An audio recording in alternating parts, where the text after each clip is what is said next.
नचिकेता की कहानी। नचिकेता की कथा का वर्णन तैत्तिरीय ब्राह्मण, कठोपनिषद और महाभारत में मिलता है। नचिकेता एक बालक था जिसने यम के जरिए सच्चा ज्ञान प्राप्त किया था। नचिकेता ने छोटी सी उम्र में ही उस ज्ञान को प्राप्त किया था जिसे बड़े बड़े ज्ञानी भी प्राप्त नहीं कर सके थे। नचिकेता की कथा त्याग और ज्ञान के महत्व को बताती है। मृत्यु क्यों होती है? मौत किन लोगों को तकलीफ नहीं देती है? नचिकेता ने यमराज से पूछे थे ये ऐसे सवाल, मजबूरन यम को बताना पड़ा था ये रहस्य। अक्सर पौराणिक कथाओं में नचिकेता और यमराज के संवाद की कहानी सुनाई जाती है। एक बालक जो सशरीर यमराज तक पहुंचा और उसने जीवन और मौत से जुड़े रहस्य जान लिए। किसी प्राणी ने पहली बार यमराज से पूछा था कि मृत्यु क्यों होती है? मृत्यु के बाद मनुष्य का क्या होता है? वो कहाँ जाता है? ये 3 सवाल सबसे पहले एक बच्चे ने यमराज से पूछे। पौराणिक कथा के अनुसार नचिकेता के पिता ऋषि वाजश्रवा ने एक बड़े यज्ञ का आयोजन किया था। यह एक ऐसा पवित्र अनुष्ठान था जिसमें उन्हें अपनी सारी सांसारिक संपत्ति, अपना घर, अपना सारा सामान, यहाँ तक कि अपनी पत्नी, अपने बच्चे, यानी अपना सब कुछ ऋषियों, ब्राह्मणों और दूसरे लोगों को दान में दे देना था। इस तरह के यज्ञ से आप आध्यात्मिक आनंद प्राप्त करते हैं। यह एक ऐसा साधन है जिसे पारंपरिक रूप से रचा गया है। विद्वानों, ऋषि मुनियों और ब्राह्मणों को उसने यज्ञ में आमंत्रित किया। ब्राह्मणों को आशा थी कि यज्ञ की समाप्ति पर वाजश्रवा की ओर से उन्हें अच्छी दक्षिणा मिलेगी, लेकिन जब यज्ञ समाप्त हुआ और वाजश्रवा ने दक्षिणा देनी शुरू की तो सभी आश्चर्यचकित रह गए।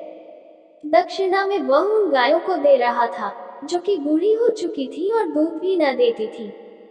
यज्ञ के प्रारंभ होने से पूर्व वाजश्रवा ने घोषणा की थी वह यज्ञ में अपनी समस्त संपत्ति दान कर देगा। इसी कारण यज्ञ में कुछ ज्यादा ही लोग उपस्थित हुए थे, पर जब उन्होंने दान का स्तर देखा तो मन ही मन नाराज होकर रह गए। क्रोध तो उन्हें बहुत आया पर उनमें से कोई कुछ न कह सका। वाजश्रवा के पुत्र नचिकेता से यह न देखा गया। संपत्ति के प्रति अपने पिता का यह मोह उसे बर्दाश्त न हुआ। कुछ लोग आध्यात्मिक ज्ञान के लिए इस तरह का शपथ लेते हैं। नचिकेता के पिता ने ये शपथ ली और उन्होंने अपनी सभी बीमार गायें, बेकार संपत्ति और असंपत्ति और जिन चीजों की उन्हें जरूरत नहीं थी, जो किसी न किसी रूप में उनके लिए बोझ थी, वे सब दान में दे डाली। उन्होंने खूब दिखावा किया, मगर जिन चीजों की उन्हें वाकई जरूरत थी, जैसे अपनी दोनों पत्नियों और बच्चे को, उनको उन्होंने अपने पास ही रखा। नचिकेता को ये सब देखकर बहुत दुख हुआ। उसने देखा कि उसके पिता ने ईमानदारी नहीं दिखाई। उसके पिता ने शपथ ली थी कि वह सब कुछ दान करके आध्यात्मिक आनंद प्राप्त करेंगे, मगर उन्होंने चालाकी की। नचिकेता अपने पिता के पास गया और इस बारे में उनसे बात करने लगा। वो अपने पिता के पास जाकर बोला, पिताजी, ये आप क्या कर रहे हैं? देखते नहीं हो मैं ब्राह्मणों को दान दे रहा हूँ। वाजश्रवा ने कहा, लेकिन ये गायें तो बूढ़ी हैं, जबकि आपको अच्छी गायें दान में देनी चाहिए। नचिकेता ने विनम्रतापूर्वक कहा, क्या तुम मुझसे ज्यादा जानते हो कि कौन सी चीज दान में देनी चाहिए, कौन सी नहीं? वाजश्रवा ने झल्लाकर प्रश्न किया। हाँ पिताजी, नचिकेता ने कहा, दान में वह वस्तु दी जानी चाहिए जो व्यक्ति को सबसे ज्यादा प्रिय हो, और सबसे प्रिय तो आपको मैं हूँ। आप मुझे किसको दान में देंगे? नचिकेता की इस बात का वाजश्रवा ने कोई उत्तर न दिया, पर नचिकेता ने हाथ पकड़ ली। वह बार बार यही प्रश्न करता रहा कि पिताजी आप मुझे किसको दान में देंगे। काफी देर तक वाजश्रवा देखता रहा, पर जब नचिकेता न माना तो वह झल्ला कर बोला, जा, मैंने तुझे यमराज को दान में दिया। लेकिन अगले ही पल वाजश्रवा ठिठका। ये उसने क्या कह दिया? अपने इकलौते पुत्र को यमराज को दान में दिया। पर अब क्या हो सकता था? नचिकेता भी ठहरा दृढ़ निश्चयी। वह कहाँ पीछे रहने वाला था। पिता की बात सुनकर बोल पड़ा, मैं आपकी आज्ञा का पालन करूंगा पिताजी, आप बिल्कुल चिंतित न हों। वाजश्रवा ने बहुतेरा समझाया, पर नचिकेता न माना।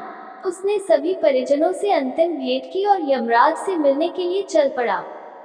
जिसने भी यह सुना आश्चर्यचकित हुए बिना न रह सका। शाम का समय था।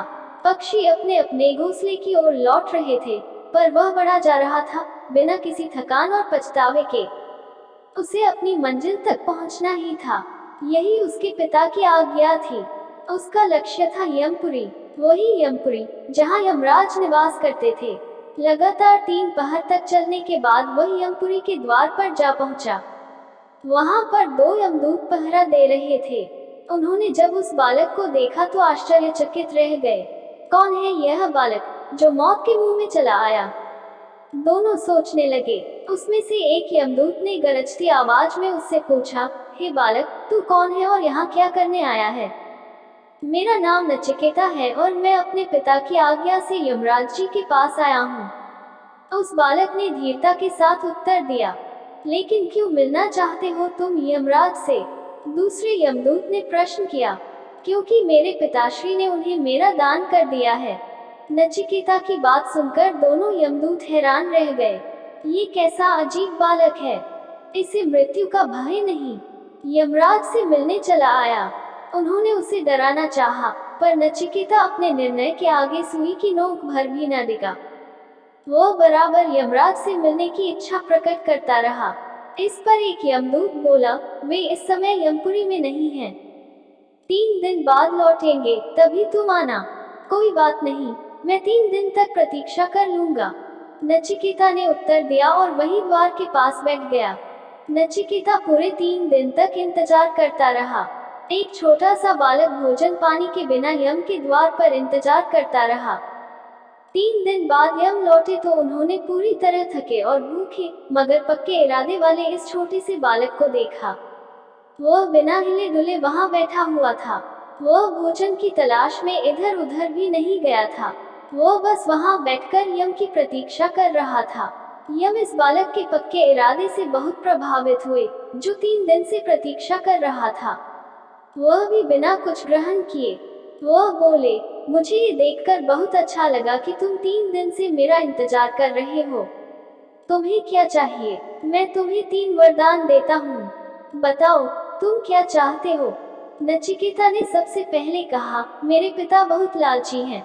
वो सांसारिक सुख सुविधाएं चाहते हैं, इसलिए आप उन्हें सारे भौतिक ऐश्वर्य का आशीर्वाद दें। उन्हें राजा बना दीजिए। यम ने कहा, तथास्तु। उसने दूसरा वरदान मांगा, मैं जानना चाहता हूँ कि मुझे ज्ञान प्राप्त करने के लिए किस तरह के कर्मों और यज्ञों को करने की जरूरत है। वैदिक साहित्य में हमेशा यज्ञों की बात की जाती है। सारा वैदिक साहित्य ऐसा ही है यज्ञों के बारे में। यम ने उसे सिखाया कि उसे क्या करना चाहिए। फिर अंत में तीसरे वर के रूप नचिकेता ने उनसे पूछा, मृत्यु का रहस्य क्या है? मृत्यु के बाद क्या होता है? नचिकेता ने जीवन और मृत्यु का रहस्य जानना चाहा। यम कुछ हिचकिचाए, लेकिन नचिकेता की जिद और लगन के आगे उन्हें हार माननी पड़ी। नचिकेता के सवाल पर यमराज को जवाब देना पड़ा। यमराज ने कहा, किसी की मौत क्यों होती है, इसे समझाना बहुत कठिन है। ये कर्मफल का परिणाम भी है, भाग्य का लेख भी है। जो भी संसार में जीवन पाता है, उसका वहां रहने का एक तय समय होता है। इसके बाद उसे किसी न किसी रूप में संसार को छोड़ना ही पड़ता है। नचिकेता ने पूछा, मृत्यु किन लोगों को पीड़ा नहीं देती? यमराज ने कहा, जिसने पाप न किया हो, जो दूसरों को पीड़ा नहीं देता हो, जो सत्य के मार्ग पर चलता हो, जिसने अपने धर्म और कर्तव्य का पूरी निष्ठा से पालन किया हो, उसे मृत्यु कोई पीड़ा नहीं देती है। फिर बोला, आत्मा का रहस्य क्या है? कृपया समझाएं। उसे आशीर्वाद देते हुए बोले, वत्स, ये ऐसा रहस्य है जो मैं भी नहीं जानता। पर यदि तुम ज्ञान प्राप्त करो और विद्या अध्ययन करो तो तुम्हें सिर्फ इसी प्रश्न का ही नहीं बल्कि संसार के सभी प्रश्नों का उत्तर प्राप्त हो सकता है, क्योंकि विद्या वह खजाना है जिसकी बराबरी संसार की कोई दूसरी वस्तु नहीं कर सकती। उसके बाद यमराज ने नचिकेता को आशीर्वाद देकर उसे उसके पिता के पास वापस भेज दिया। वहां से लौटने के बाद नचिकेता अध्ययन में लग गया, क्योंकि जीवन की सही राह उसे प्राप्त हो चुकी थी। उसी राह पर चलकर वह एक बहुत बड़ा विद्वान बना और सारे संसार में उसका नाम अमर हो गया। अगर आपको ये पोस्ट अच्छी लगे तो प्लीज लाइक और शेयर जरूर करें। आगे और भी नई और दिलचस्प वीडियो देखने के लिए चैनल को सब्सक्राइब करें। Thanks for watching this video.